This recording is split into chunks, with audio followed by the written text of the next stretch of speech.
नमस्कार। कहानियाँ दिल से में आप सभी का हृदय से स्वागत है। आइए आज सुनते हैं मनु भंडारी जी द्वारा लिखी बेहद प्यारी कहानी दरार भरने की दरार। मैंने घर में सबको मना कर दिया था कि जब श्रुति दी आए तो उस समय कमरे में कोई नहीं आएगा। छोटे भाई बहनों को इस बात की कतई तमीज नहीं है। कोई भी मेरे पास आएगा तो आने वाले के आसपास वे इस प्रकार मंडराएंगे गोया वो उन लोगों से ही मिलने आया हो। फिर खिड़की दरवाजों के मोटे मोटे पर्दे खींच दिए, जिससे कमरे में ठंडक और नीम अंधेरा सा हो गया। इस माहौल में वे अधिक आश्वस्त होकर अपनी निजी बात कह सकेंगी।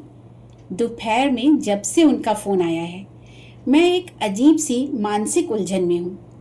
अक्सर हंसती खिलखिलाती रहने वाली श्रुति दी के भर्राए और रुधे से स्वर ने मुझे बहुत परेशान कर दिया है। साथ ही उनकी इस बात से, नंदी, यहाँ तेरे सिवा मेरा है ही कौन जिसे मैं अपनी बात कह सकूं, जिसके साथ अपने को शेयर कर सकूं। मेरे मन में एक गर्व भरी तृप्ति की भावना भी तैर गई। वे उम्र में मुझसे बड़ी हैं, करीब 7-8 साल, और नामी चित्रकार हैं। उनके चित्रों की कई प्रदर्शनियां हो चुकी हैं। अखबारों में उन पर रिव्यू भी आ चुके हैं। कलाकारों के बीच उनका सम्मान है। उसके मिलने जुलने वालों की भी कोई कमी नहीं है, बल्कि वे उन सबसे कभी कभी बहुत परेशान तक हो उठती हैं। इस सबके बावजूद केवल मैं उन्हें ऐसी लगी कि वे अपना निहायत निजी दुख मेरे साथ शेयर करें, मुझे विश्वास में लेकर आगे होकर अपनी बात बताने आए। एकाएक मैं अपने को बहुत बड़ा और जिम्मेदार सा महसूस करने लगी। कौन सा दुख पड़ा है श्रुति दी पर? आर्थिक कष्ट? अगर यही बात है तब तो कोई चिंता नहीं। मैंने जल्दी से अपनी पासबुक देखी। 4,000 से कुछ ज्यादा ही थे। जरूरत पड़ने पर मैं पाई निकाल कर दे दूंगी। इससे भी काम नहीं चला तो माँ से मांग लूंगी। घर में अपने रौब के बारे में पूरी तरह आश्वस्त हूँ। पर नहीं, बात पैसे की नहीं होगी। विभुदा स्वयं अच्छी पोस्ट पर हैं, वे खुद कमाती हैं।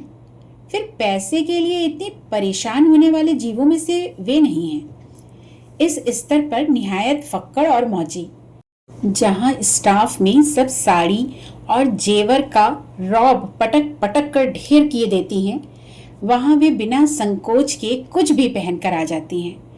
हम तो गाजर मूली को ही फल समझकर खा लेते हैं। निहायत सब लोगों के बीच भी ऐसी घोषणा करते उन्हें कभी झिझक नहीं हुई।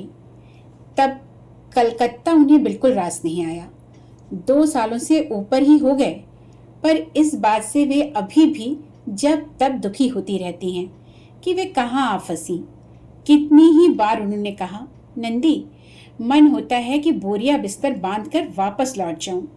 ये भी कोई शहर है टुच्चे लोगों का, सब स्वार्थी और तिगड़मी। और उनकी आंखों में एक गहरे अवसाद की छाया तैर जाती। मुझे हमेशा लगता है कि ये गम ना छोड़े हुए आत्मीय लोगों का है, ना कि यहाँ के टुच्चे लोगों का।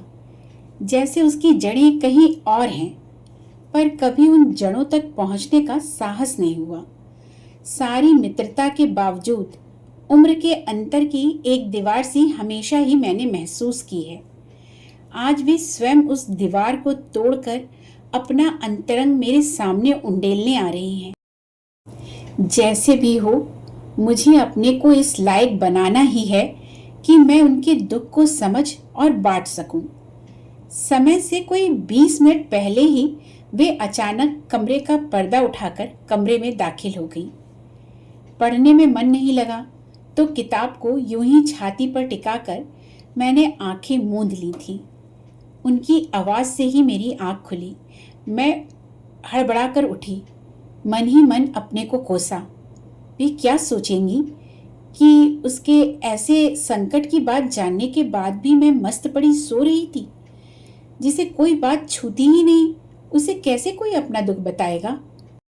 चेहरे पर अनायास उभर आए अपराध भाव को पीछे ठेलते हुए मैंने एकाएक बड़ों की तरह उनकी पीठ पर हाथ रखकर उन्हें दीवान पर बिठाया। पर फिर मुझे खुद अपना व्यवहार ओवर एक्टिंग की तरह बनावटी लगा। अतिरिक्त सहानुभूति में नकलीपन की बू आ ही जाती है। फिर अभी तो पूरी बात भी नहीं मालूम, मैंने जल्दी से अपना हाथ हटा लिया। श्रुति दी क्रीम रंग की साड़ी पहनकर आई थी, जिससे उनका चेहरा और भी पीला पीला लग रहा था। कमरे के अंधेरे ने भी उनके चेहरे की उदासी को और घना कर दिया था। मैंने आज तक कभी उन्हें इतना उदास और बेजान नहीं देखा था।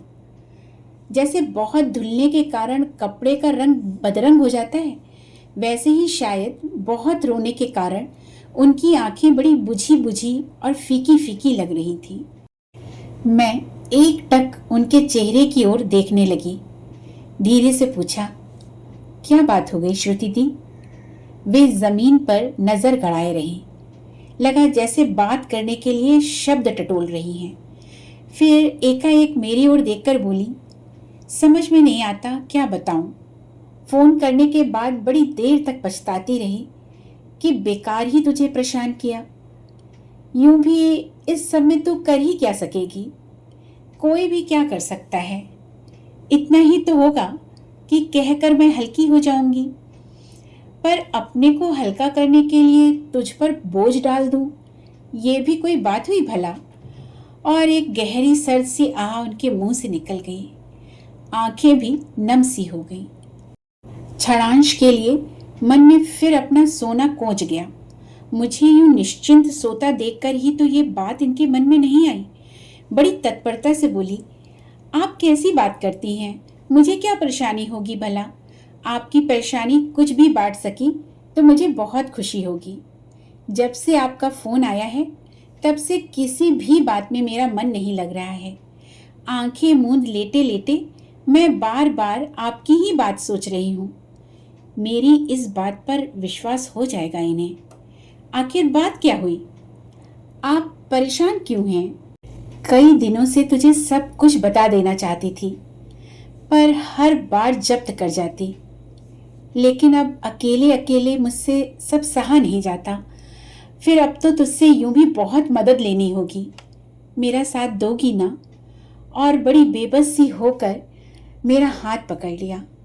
कोरों में जमे हुए आंसू गालों पर लुढ़क आए। उनके आंसुओं ने मुझे भीतर तक बेध दिया। उनकी बेबसी ने मुझे एकाएक बड़ा बना दिया। बड़े स्नेह से उनके हाथों को सहलाते हुए मैंने कहा, आप इतनी समझदार होकर ऐसे परेशान हो रही हैं, आखिर बात तो बताइए। कुछ ना कुछ रास्ता तो निकलेगा ही। यूं रो रो कर तो आप अपनी सेहत ही बिगाड़ लेंगी। 2 दिन में ही शक्ल कैसी बना ली है? मुझे खुद ही लगा कि बहुत ही घिसी पिटी बात मैंने कही है। फिर भी कहने के बुजुर्गाना अंदाज पर मुझे भीतर ही भीतर बड़ा संतोष हुआ। मैं खुद अपने को काफी मैच्योर समझने लगी। नंदी, लगता है अब कोई निर्णय मुझे लेना ही पड़ेगा, बल्कि यूं कहूं कि मैंने ले लिया है। स्थिति को जबरदस्ती खींचने में कोई सार नहीं। वे बात को खींच खींच कर कह रही थी, और चाहे उन्होंने संबोधित मुझे ही किया हो, पर मुझे लग रहा था जैसे वे अपने किसी लिए हुए निर्णय को बार बार दोहराकर दृढ़ता को तौल रही हैं। पर कैसा निर्णय? किस स्थिति को खींचने की बात आप कह रही हैं? एकाएक सीधी नजरों से उन्होंने मुझे देखा, कुछ इस भाव से जैसे मेरी इस अबोधता पर उन्हें विश्वास नहीं हो रहा हो। मेरे यहाँ 2 साल से तू बराबर आ जा रही है, क्या कभी भी तुझे किसी बात का संदेह नहीं हुआ? मेरे और विभू के संबंध क्या तुझे कभी एबनॉर्मल नहीं लगे? उनकी नजरें अभी भी मुझ पर टिकी थी। मेरे चेहरे पर फैले विस्मय में ही मेरा नकारात्मक उत्तर लिखा था। ख्याल आया, जरूर मुझे बच्ची और निहायत मूर्ख समझ रही होंगी। हो सकता है अब वे अपनी कोई बात ही ना बताएं। जिसकी दृष्टि ही इतनी सतही हो, उसे अपना हमराज बनाकर होगा ही क्या? अनायास मन में एक हल्की सी निराशा छाने लगी, पर शायद वे इस तरह सोच ही नहीं रही थी। सोचती हूँ अपने लिए एक अलग घर की व्यवस्था कर ही लूं। 2 कमरे का एक ठीक ठाक सा मकान मिल जाए तो काम चल जाएगा। फिर बेहद मिन्नत भरे स्वर में बोली, तू मेरे लिए एक मकान ढूंढ देगी ना नंदी? पर क्यों? विभू दादा से झगड़ा हो गया है? अरे ऐसे झगड़े तो होते ही रहते हैं, उन सब से कहीं घर तोड़ा जाता है। मैं बेहद उत्सुक हो उठी थी और सामने ऐसी उलझन लग रही थी जिसका कोई सिर पैर नजर नहीं आ रहा था। साथ ही ये भी ख्याल आ रहा था कि जिन बातों से घर तोड़ा जाता है, इस बात का ज्ञान मुझे है ही कहाँ। झगड़ा? उनके स्वर में अजीब सी तिक्तता भर गई। झगड़ा क्या होगा नंदी, हमारा कभी मेल ही नहीं था। भीतर से कुछ ना होकर भी बाहर से निभाए जा रहे थे, पर अब लगने लगा है कि आखिर घर बनाए रखने की ही ऐसी कौन सी मजबूरी है। उनकी नम आंखें जमीन पर गड़ी हुई थीं और मेरी आंखों के सामने विभुदा की आकृति ही तैर रही थी। बड़ी आत्मीयता भरा एक खुलापन सा था उनके व्यवहार में। यूं तो बहुत ही कम मिलते थे घर में, पर जब मिलते तो अपनेपन से। तो ये सब केवल बनावटी था।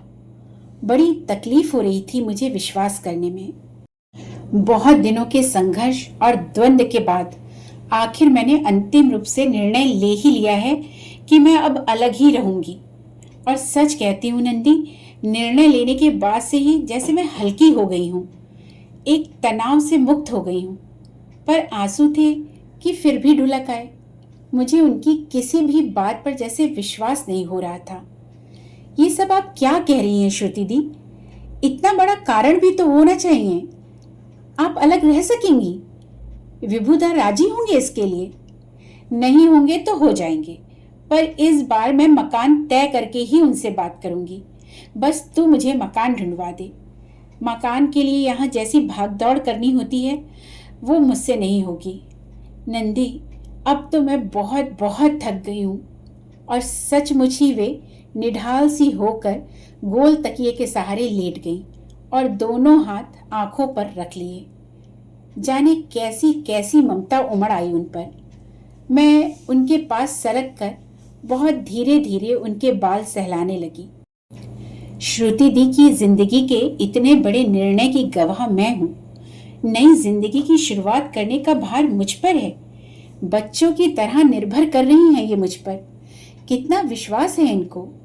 मुझे अपने को इस विश्वास के लायक बनाना ही होगा।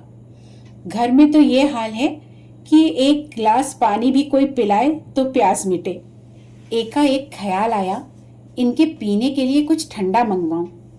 संयोग से मैं उठती, उसके पहले ही पर्दे के पीछे से छोटी बहन ने आवाज दी, दीदी ये ले लीजिए। आवाज के साथ श्रुति दी उठकर बैठ गई। आप लेटी रहिए, यहाँ कोई नहीं आएगा। मैंने पहले ही सबको मना कर रखा है। अब तो कम से कम श्रुति दी समझ ही लेंगी कि बिना जाने ही उनकी बात को मैंने पूरी गंभीरता से लिया है। उन्हें तसल्ली हो जानी चाहिए कि उन्होंने किसी गलत व्यक्ति को अपना विश्वास नहीं दिया है। मैंने बीच की टेबल पर ट्रे रखी। एक प्लेट में कटा हुआ तरबूज था और 2 ग्लास में स्क्वैश। चलो, ये लोग कभी कभी तो अकल से काम कर लेती हैं। मैं कुछ नहीं लूंगी, मेरी जरा भी इच्छा नहीं हो रही है। पर मैंने जबरदस्ती करके उन्हें खाने पर मजबूर किया, ठीक वैसे ही जैसे कभी कभी नाराज होने पर माँ मुझे करती हैं। मैंने सोच लिया था कि नहीं खाएंगी तो डांट लगाऊंगी। खाना पीना छोड़ने से कहीं समस्या पीछा छोड़ती हैं। पर उन्होंने 1-2 बार कहने से ही खा लिया। खा पीकर वे थोड़ी स्वस्थ लगी तो पहली बार ख्याल आया कि शायद उन्होंने सवेरे से ही कुछ नहीं खाया है। मन हुआ इसी पर डांट दूं। मेरा हौसला धीरे धीरे बढ़ रहा था और दोनों के बीच आज तक लिहाज की जो दूरी रही थी वो अपने आप सिमट रही थी। पर फिर चुप ही रही। अभी तो बहुत मौके आएंगे। वे फिर शुरू से अपने और विभुदा के बारे में बताने लगी। वे कुछ इस ढंग से बता रही थी मानो एक बार अपना अतीत दोहराकर अपने निर्णय को जस्टिफाई कर रही हूं। पता नहीं मेरे सामने या अपने खुद के सामने। उनकी आवाज में कटुता घुलती जा रही थी और आंखों में अवसाद भरा आक्रोश। और मेरे सामने उनकी जिंदगी के वे पहलू खुलते रहे जिनका अनुमान भी मैं 2 सालों तक उनके साथ रहकर नहीं लगा सकी थी। पर अब इस नए संदर्भ में रह रहकर मेरे मन में उनके जब तक कहे हुए वाक्य, हंसते खिलखिलाते हुए एकदम उदास हो जाना, पहनने ओढ़ने या सजने संवरने के प्रति एक आरुचि, बात बात में वापस लौट जाने की बात, जैसे इन सबके अर्थ स्पष्ट होने लगे। एक बार उनके बहुत हंसने पर मैंने टोका था, तो हंसते हुए ही जवाब दिया था, जानती है नंदी, वही आदमी बहुत हंसता है जिसके भीतर गहरे घाव होते हैं। तब भी मुझे कभी ख्याल नहीं आया, सचमुच मैं तो मूर्ख हूं, निहायत ही बच्ची, तभी तो इतने सारे संकेतों से भी असली बात का अनुमान तक नहीं लगा सकी। साथ ही मन की भीतरी परतों में कहीं हल्का सा संतोष भी कौंधा। जिन श्रुति दी को हमेशा अपने से बड़ा और श्रेष्ठ समझती आ रही हूं, वे भीतर से कहीं इतनी दयनीय, इतनी पराजित हैं। इनकी असली स्थिति तो केवल दया के ही लायक है। पर तभी मन की इस टुच्ची बात को मैंने भीतर ही भीतर दबोच दिया। सारी बात सुनाकर जैसे अपने निर्णय पर मेरा समर्थन पाने के लिए उन्होंने पूछा, अब तू ही बता नंदी, इस सब के बाद मैंने ये निर्णय लिया तो क्या गलत किया? मन में पहला उत्तर तो यही उभरा, गलत आप इतने दिन रह भी ली, मैं होती तो कभी की अलग हो गई होती। पर इस बचकाने और आदूरदर्शितापूर्ण उत्तर को पीछे ठेलकर बड़े सधे हुए स्वर में मैंने कहा, गलत सही की बात तो मैं नहीं कहूंगी श्रुति दी, पर फिर भी इतना जरूर कहूंगी कि इस स्थिति में भी घर तोड़ना ना इतना आसान है ना उचित। निर्णय लेना आसान है, पर उसे अमल में लाना बहुत मुश्किल होगा। मुझे खुद अपनी बात बड़ी संतुलित और विवेकपूर्ण लगी। स्थिति में भीतर तक इन्वॉल्व हो पाने का नया आत्मविश्वास जागा।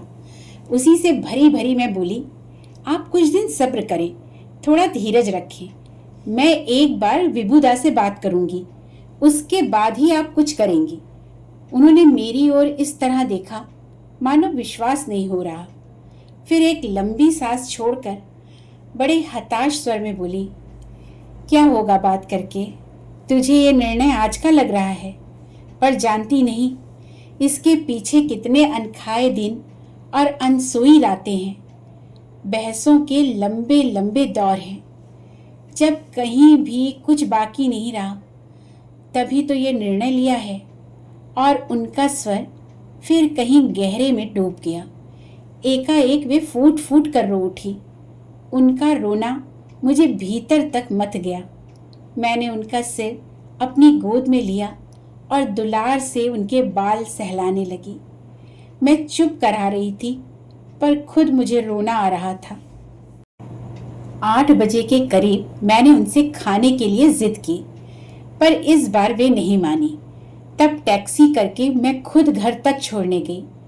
वे मना करती रहीं, पर मैंने भीतर ही भीतर जैसे तय कर लिया था कि जब तक स्थिति संभलती नहीं, उनकी हर बात का भार मुझ पर ही रहेगा। खाने के बाद रोज की तरह भाई बहन ताश खेलने के लिए बुलाने लगे। मना करने पर जिद करने लगे, तो मुझे गुस्सा आ गया। इन्हें क्या कभी समझ नहीं आएगी? दुनिया में कहीं भी कुछ हो जाए, इन्हें अपने खेल से मतलब। पर फिर दया आई। बेचारे बच्चे हैं, ये बात की गंभीरता को कैसे समझ सकते हैं। रात में सोई तो लगा पता नहीं मुझे सब कुछ बताकर श्रुति दी हल्की हुई या नहीं, पर मैं सचमुच बोझिल हो उठी। कितनी बड़ी जिम्मेदारी है मुझ पर। विभुदा से 6 बजे गरिया हाट क्वालिटी में मिलने की बात हुई। उन्होंने कहा यदि वहां भीड़ होगी तो लेक्स चले चलेंगे। वे स्वयं बात करने को उत्सुक लगे। आगे होकर विभुदा को बात करने का आमंत्रण दे तो दिया है, पर अब बात क्या करूंगी? कहीं उन्होंने यही कहकर झिड़क दिया कि ये हमारा निहायत ही निजी मामला है, तुम बीच में पड़ने वाली कौन होती हो तब? पर नहीं, इतने रूड वे नहीं है। सारे दिन मैं मन ही मन तर्क गढ़ती रही। क्या क्या कहकर मैं श्रुति दी का केस रखूंगी, कैसे कैसे उन्हें कन्विंस करूंगी। कभी किसी विषय पर बहुत खुलकर उनसे बात करने का मौका नहीं मिला। फिर भी मैंने तय कर लिया कि मैं कतई संकोच नहीं करूंगी। विभुदा से बात करते ही लग गया कि वे मेरी और श्रुति दी के बीच हुई सारी बात जानते हैं, तो श्रुति दी ने सब कुछ बता दिया। जाने क्यों मुझे अच्छा नहीं लगा। फिर भी मैं विभुदा की बात ध्यान से सुनती रही। ये समस्या का दूसरा पहलू था। अपनी दलीलों और तर्कों को भरसक कुशलता से पेश करने के बावजूद उन्हें कहीं अपने पक्ष की कमजोरी का एहसास था। वे बार बार यही कह रहे थे कि श्रुति व्यर्थ की जिद किए बैठी है, तुम समझाओ। नंदिता, वो तुम पर भरोसा करती है, तुम पर बहुत निर्भर भी कर रही है। विभुदा के स्वर में याचना का स्पर्श जैसे जैसे बढ़ता जा रहा था, अपनी नजरों में मेरा महत्व भी उतना ही बढ़ता जा रहा था। अब मेरे बोलने की बारी थी। एक से एक जोरदार तर्क और चुस्त वाक्य मेरे दिमाग में आए चले जा रहे थे। मैं कभी बहुत ज्यादा नहीं बोलती, पर आज स्वयं अपनी तर्क शक्ति पर चमत्कृत थी। निश्चित रूप से विभुदा पर मेरी बातों का प्रभाव और मेरा रौब पड़ रहा था। 10 बज गए, पर हम किसी भी निष्कर्ष पर नहीं पहुंच पाए और अब घर पहुंचना बहुत जरूरी लग रहा था।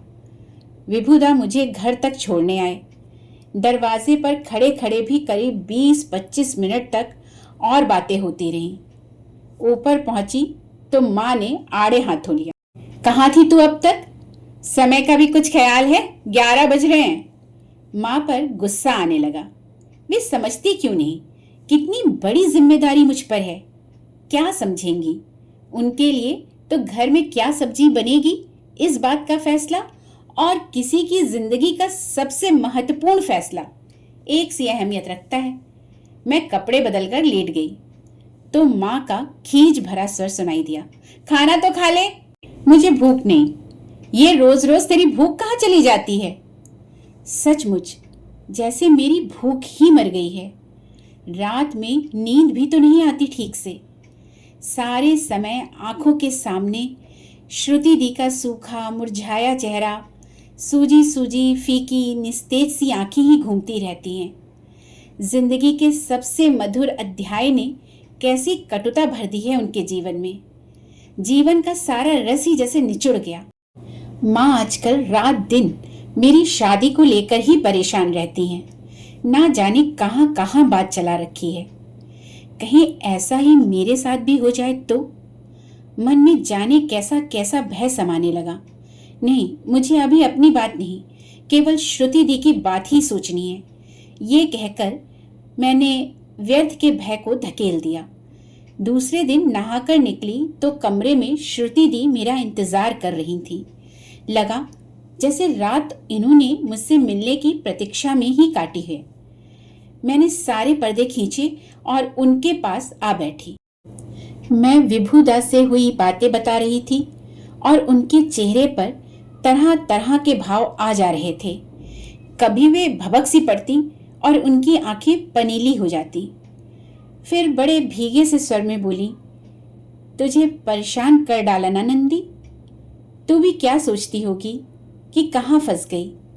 पर क्या बताऊं, घंटे भर भी तुझसे बात कर लेती हूँ तो थोड़ा जी हल्का हो जाता है, वरना मन सारे समय घुमड़ता रहता है। सवेरे 4 बजे से ही इंतजार कर रही थी कि कब दिन निकले और तेरे पास जाऊं। और एकाएक मुझे ख्याल आया, हो सकता है उधर विभुदा ने भी अभी से मुझसे मिलने के लिए प्रतीक्षा करना शुरू कर दिया हो। लाइब्रेरी वाला जब किताबें लेने आया तो पहली बार मुझे ख्याल आया कि ये सब करते करते 15 दिन हो गए हैं। इन दिनों में मुझे अपना जरा भी तो होश नहीं रहा। वही लंबी लंबी बहसें और तर्क, पर बात है कि जहां की तहां अटकी हुई है। अब मैंने महसूस कर लिया है कि ये 2 व्यक्तित्व, 2 अहम का झगड़ा है और ये लोग घर तोड़ने को तैयार हैं, अपना अहम नहीं तोड़ेंगे। यूं गलती विभुदा की है, पर महसूस करते हुए भी वे मानने को तैयार नहीं है। मुझे खुद लगने लगा है कि अब श्रुति दी को अलग ही हो जाना चाहिए। और इसीलिए जब उन्होंने मुझसे कहा, तू ये बहसबाजी छोड़ नंदी और मेरे लिए मकान तलाश कर दे, तर्क वितर्क करते हुए कितना समय तो बीत गया, तो मैं मान गई। हालांकि मन में पराजय की हल्की सी कचोट जरूर थी। विभू ये सोचते हैं कि मैं अलग नहीं रह सकती। स्वभाव से मैं बहुत डिपेंडेंट हूँ। ठीक है, हर आदमी किसी न किसी पर डिपेंड करता है, मैं भी करती हूँ, पर विभू पर नहीं। उन पर निर्भर करूंगी तो कितनी बड़ी कीमत मांगेंगे। उतना सब देने की सामर्थ्य नहीं है मुझ में। फिर एक क्षण रुकी। खाने के लिए अपनी नौकरी पर निर्भर करती हूँ और जीने के लिए अपनी कला पर। फिर मेरी ओर देखकर बोली, तेरे पास ही घर मिल गया तो संकट मुसीबत के समय तुझ पर निर्भर करूंगी। विभू इस सब में आते ही कहाँ हैं? पता नहीं ये सब कहकर वे मुझे आश्वस्त कर रही थी या अपने आप को। मैंने तय कर लिया कि अब मैं मकान दिलवा कर ही रहूंगी। विभूदा श्रुति दी को इनकी कला को कुचल कर रख देना चाहते हैं। ये सब नहीं होगा। रोज सवेरे 8 बजे से 11 बजे तक हम मकान देखते। एक दिन में दलाल हमको 10-12 घर दिखा देता। लौटते तो टैक्सी का बिल मैं ही देती। श्रुति दी बहुत बिगड़ती। 1-2 बार तो उन्होंने मुझे डांटा भी, पर वे इतनी पस्त हो चुकी थी कि उनसे डांटा भी नहीं जाता था। रेस्तरां का या टैक्सी का बिल देखकर मुझे कभी कष्ट नहीं होता, बल्कि एक उपलब्धि की ही भावना होती। मिली हुई जिम्मेदारी को सफलतापूर्वक निभाने का संतोष होता। आखिर एक मकान ठीक हो गया। घर लौटे तो श्रुति दी दीवान पर निर्जीव सी लेट गई, जैसे किसी तरह एक लंबी यंत्रणापूर्ण यात्रा के छोर तक पहुंची हैं। एक थकान और अवसाद भरी निश्चिंतता। बहुत करने पर भी उस दिन उन्होंने कुछ खाया पिया नहीं। चलते समय बोली, बस नंदी, अब शाम को तू ही मकान मालिक के पास जाकर किराया दे देना। कुछ कम कर दे तो बहुत अच्छा, वरना यही सही। अब मुझसे तो कुछ भी नहीं होगा। और भरसक अपने आंसुओं को पीती सी वे चली गई। शाम को दलाल ने बताया कि मकान मालिक बंबई गया है और 2-3 दिन बाद लौटेगा, तभी बात होगी। श्रुति दी को सूचना दी तो बड़े थके से स्वर में बोली, ठीक है नंदी, जब हो जाए तो मुझे बता देना। मैंने तो सब कुछ तेरे हाथों में छोड़ दिया है। पता नहीं श्रुति दी ने ये 2 दिन कैसे काटे, पर मुझे सचमुच समय गुजारना भारी पड़ गया। मैं अपनी जिंदगी से कटकर इन लोगों के साथ कुछ इस प्रकार जा मिली थी कि अब अपना कुछ भी करने में मन ही नहीं लगता था। कितना अच्छा होता यदि इस घर को बचा पाते। तब केवल श्रुति दी ही नहीं, विभूदा भी कृतज्ञ होते मेरे प्रति। मैंने लिलवा वाले दादा को राजी कर लिया कि वे एक दिन आकर श्रुति दी का सामान शिफ्ट करवा देंगे। सामान ही कितना होगा? रसोई का जरूरी सामान मैं एक ही दिन में लेके मार्केट से खरीद दूंगी, बाकी फिर धीरे धीरे जम जाएगा। चाहती तो यही हूं कि सब कुछ जमा कर ही उन्हें यहाँ लाऊं, उन्हें कुछ भी ना करना पड़े, किसी तरह की कोई परेशानी ना उठानी पड़े। तीसरे दिन सवेरे में चाय पीकर उठी ही थी कि श्रुति दी आई। अरे आप! मुझे श्रुति दी बहुत दुबली दिखाई दी। उनके हाथ में एक पैकेट था। विभू ही आए हैं। उनके कहने के साथ ही विभूदा अंदर घुसे। उनके हाथ में जल जोग का एक डिब्बा था। मेरी ओर बढ़ाते हुए बोले, बड़ी मुश्किल से तुम्हारी श्रुति दी का दिमाग ठीक हुआ है। लो, इस खुशी में ये मिठाई खाओ। मैं अवाक सी कभी श्रुति दी का मुंह देखती, कभी उनका। एक तुम बेवकूफ, एक ये बेवकूफ, और उन्होंने डिब्बा खोलकर मेरी ओर बढ़ा दिया। मैंने श्रुति दी की ओर देखा। वो बहुत फीकी सी मुस्कुराहट उनके चेहरे पर थी। मुझे देखते ही देखते उन्होंने नजर फेर ली। लगा जैसे वे मुझसे कतरा रही हैं। देखो नंदिता, श्रुति तुम्हारे लिए क्या लाई है। और उन्होंने जल्दी से पैकेट उठाकर खोल दिया। टसर सिल्क की हाथ से पेंट की हुई सुंदर सी साड़ी थी। कल सारे दिन और सारी रात यही बनी है। उन्होंने पूरी साड़ी खोलकर दीवान पर फैला दी। क्या लाजवाब बनी है। पहनोगी तो बस सारे कलकत्ता में तुम ही तुम चमकोगी। मैं साड़ी की प्रशंसा करना चाहती हूँ, इस सारी बात पर प्रसन्नता व्यक्त करना चाहती हूँ, पर मुंह से एक शब्द तक नहीं निकलता। जाने क्यों मैं अपने को बहुत अपमानित सा महसूस कर रही हूँ, पर उन्हें शायद मेरे मनोभावों को जानने की फुर्सत नहीं। वे आपस में ही पूर्ण हैं। मैं तो जैसे कहीं रही ही नहीं। चलो श्रुति, जल्दी करो। और उन्होंने पीठ पर हाथ रखकर श्रुति दी को उठाया। ये सारी अदा ही मुझे निहायत चीप और छिछोरी लग रही है। अपने सारे खुलेपन के बावजूद विभुदा मुझे नंबरी, चालाक और घाघ लग रहे हैं। मेरा मन वितृष्णा से भर उठा। इनके दिमाग की गर्मी शांत करने के लिए इन्हें आज दीघा ले जा रहा हूँ। लौट कर मिलेंगे। हाँ, बड़ी मुश्किल से मेरे मुंह से निकला, चलिए अच्छा हुआ। विभुदा विजेता की तरह श्रुति दी को लेकर धड़ धड़ सीढ़ियां उतर गए। अपने को एक तरह से ठेलती हुई मैं भी पीछे पीछे नीचे आई। टैक्सी खड़ी थी। मीटर पर नजर गई तो अनायास वे सारे आंकड़े आंखों के सामने तैर गए जो मकान ढूंढने के दौरान मीटर पर चढ़े थे। भीतर बैठकर श्रुति दी ने मेरा हाथ अपने हाथ में लेकर दबाया। उस स्पर्श में कृतज्ञता, स्नेह, आत्मीयता सब कुछ था, पर मैं जैसे कहीं से सुन्न हो गई थी। पीछे धूल और धुएं का गुबार छोड़ती हुई टैक्सी आगे बढ़ गई। जाने क्यों मुझे लग रहा था जैसे कोई मुझे बुरी तरह चीट कर गया है। बड़े थके थके कदमों से मैं ऊपर आई। दीवान पर साड़ी फैली पड़ी थी और मुझे लग रहा था जैसे बच्चे को पहले तो कोई बहुत बड़ा आश्वासन दे और फिर एक दो टॉफी से बहलाकर चलता बने। अभी आप सुन रहे थे मन्नू भंडारी जी द्वारा लिखी बेहद खूबसूरत और दिल को छू लेने वाली कहानी दरार भरने की दरार। आपको ये कहानी कैसी लगी? अपने विचार हमें कमेंट के माध्यम से ज़रूर बताएं।